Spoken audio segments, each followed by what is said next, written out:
The Phantom Stranger number 7, written by Dan DiDio and J.M. DeMatteis, art by Xander Cannon and Gene Ha. So last issue, we had Terrence 13 calling Stranger saying, hey, I know where your family is. Turns out it was all a ruse by the question. This issue picks up with Stranger in a church, and he is praying before Christ, and priest comes up and is just like, hey, you're wearing some weird cloak stuff. I don't know what's going on with that, but regardless, seems like you're having some issues. So I just want to have this little phrase that C.S. Lewis once said. If it seems like there isn't a plan, it's because it's all a part of the plan. If it seems like there is no center, it's because it all is center. And Stranger's just like, okay, bye. And he just walks out. And as he's leaving, he's about to get some holy water.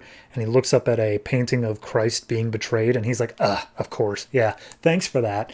And he walks out. And as he's walking out, God, in his little schnauzer form, is like, oh, what's the matter? Feeling unworthy? And he's like, why do you show up like that? He's like, because I think it's fun. I'm having fun with this. And he basically just walks and talks with Stranger for a while about, what's going on? How's things going? And Stranger's upset with him that God's forcing him along this little side detour thing he has to do instead of finding his family. And God's basically calling him out for spending time in a church. And he's like, now don't get me wrong. I think that it is I'll just read this off here. Interesting what they've done to him, isn't it? One man teaching spontaneously, intuitively from the heart, and they turn it into a calcified global organization that chains believers with rules and regulations. And Stranger's like, I'm sorry, are you saying you don't believe in organized religion? And he's just like, question is, what do you believe in? And I'm like, okay, good way of dodging around that one. But basically he's saying, all right, look, you need to have faith in something a little bit larger than yourself, Stranger. I know that you feel betrayed and all this stuff, but there is something larger than just you, and you know that. You are aware of that. So maybe just trust the process a little bit. And God basically walks him down to this bar and says, look, the only thing I want you to do, if you want something practical to latch onto rather than just faith, go in there and deal with the guy inside. And inside is a man named Jack Ryder, who he was just fired from his reporting/hosting job by Morgan Edge in Metropolis. And he's just chewing out the bartender being like, oh, I'm Jack Ryder, God, 20 million people tune into me. Nobody can replace me. And the bartender's like, yeah, sure, whatever, cool. And the bartender is basically about to throw him out for causing too much of a ruckus. But then Stranger walks in being like, hey, I'll take care of him. 2 more beers, please. And he walks in and he's just like, hey, I'm not really sure what I'm supposed to do with you, but I'm just going to listen for a while about what you're complaining about. And he's like, I don't need a fan taking care of me. He's like, oh, trust me, I am not a fan of you. I have nothing to do with you, but I'm here to maybe help. And he does this little metaphor thing of I used to hang out with someone who spread the quote-unquote truth, and lots of people looked up to him. He was a pretty chill guy. And then all of a sudden, Jack Ryder freaks out because on TV, there's this giant monster rampaging through downtown. And the Challengers of the Unknown, which was written by DiDio in DC Universe Presents a year ago, are showing up to take it. And Jack Ryder's like, these teens, these crappy people belong to Morgan Edge. He's using them as a rating sponge. This is reality show rejects. That's just 3 blocks away. I can go report on that. I can be the face of this. I'm a do that. And Stranger's like, maybe you shouldn't run out into the middle of a monster attack. And he's like, psh, whatever, I'm getting out there. And the moment he steps outside the bar, a car nearly lands on him. And Stranger uses his abilities to just disintegrate it. And Ryder's like, you just saved me. Do you have powers? And he's like, it's kind of hard to explain. He's like, whatever, as long as you're going to keep saving me, I can rush in there and be the hero. Let's go. So at this point, Morgan Edge is evacuating the Daily Planet because, there's a monster literally coming that way, or PGN, I should say. And the Challengers are getting up close, trying to deal with it. But then Jack Ryder shows up and he's like, hey, leave me a cameraman and I'll take care of this story. And Morgan's like, dude, you quit. You were screaming about a pay raise and then you stormed out when I wouldn't give it to you. And he's like, and now I'm back and it'll only cost you 15% more. And it's like, all right, whatever. If you wanna do this, be my guest. Go on in there. So he walks into the studio and starts up his show, and he's like, hello America and the world. The entire city of Metropolis is devastated as this monster is rampaging through. And he makes this whole thing about how it's the rich people's fault and that this is their greed incarnate or something like that.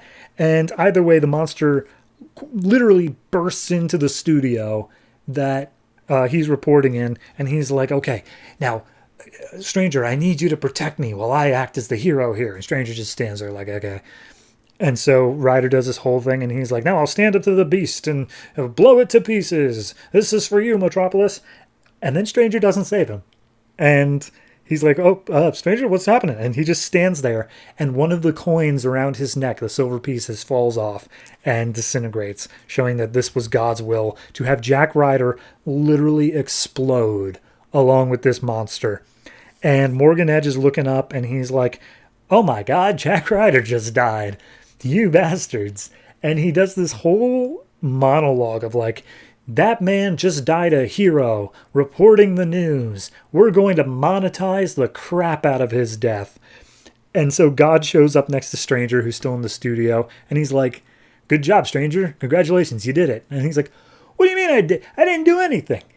I just stood here and that dude died. And he's like, yeah, well, maybe that's part of the plan. You ever think that? And Stranger's like, no, screw that. This sucks. This is a shitty plan. I hate it.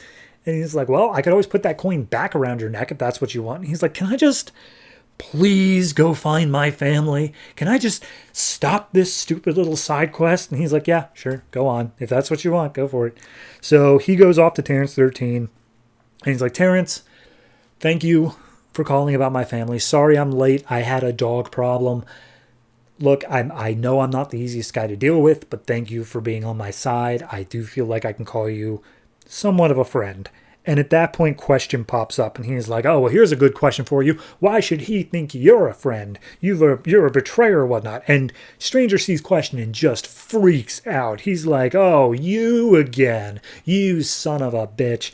And so he starts throwing punches, throwing question down the ground. He keeps on asking questions like, do you honestly believe that you can best the question? Is that foolishness or madness? And at that point, Stranger turns to 13, says, don't let him walk out of here. He's horrible. He's a bad person. Together, me and 13 will stop you, question. And question's like, oh, well, here's a question. How does it feel to be betrayed yourself? As Terrence 13 uses what I can only assume to be the spear of destiny to stab Stranger through the chest.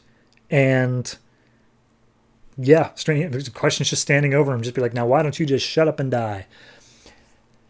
Technically not a question, but why not? So I liked it. I love the character of God as this Schnauzer. Like, he's just fun. He's just a fun guy. I don't know. I really like that writing bit. As for the Jack Ryder stuff, it felt a little half-baked. I didn't quite get what the point of it was supposed to be. Like, he entered the story as a dick, he continued his life as a dick, and then he died as a dick. So I'm not quite sure where we were supposed to go, unless this is setting up something like the Spectre was in the Zero issue. Maybe that's going to come back. I don't know. But it didn't feel like anything in this particular one. It just felt like, as Stranger was saying, a side quest where it's like, can I just go? I don't want to be here. This has nothing to do with me. So, yeah, overall, I'll give this one I'll give it a flat 7. And most of it just comes down to the beginning and end bits. The middle bit was fine. It wasn't anything great. The art was very good throughout. I didn't hate any of that. But it was just kind of a mediocre story. It was only the bookends that I really enjoyed. So, yeah, I'll give it the 7 for that.